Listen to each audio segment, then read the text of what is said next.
Agir ensemble offre un cadre. Dans notre cas, c'est certain que voilà, ça nous a vraiment permis de s'asseoir autour de la table en disant qu'est-ce qu'on va faire ensemble, qu'est-ce que ça représente pour chacun d'entre nous.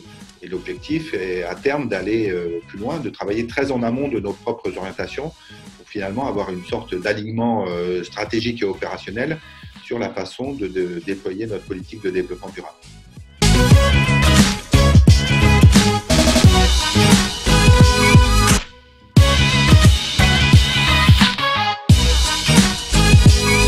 Alors, c'est d'abord l'opportunité de partager les bonnes pratiques. C'est aussi l'opportunité de parler d'une même voix, de construire des dispositifs qui soient coordonnés, qui soient articulés.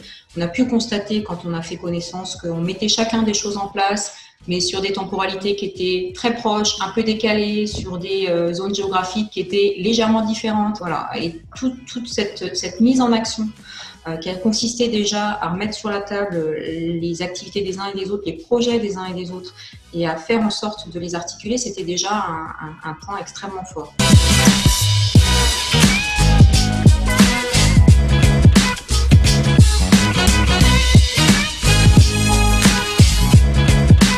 Agir ensemble, c'est un cadre national qui nous permet de voir que l'action que l'on mène, elle n'est pas isolée.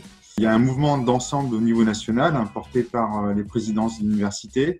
Et ça nous permet vraiment d'asseoir localement l'action et peut-être de progresser un peu plus vite, certainement même de progresser plus vite, parce qu'on a l'appareil Agir ensemble qui est mobilisé pour nous accompagner techniquement et concrètement, notamment dans l'élaboration de projets locaux.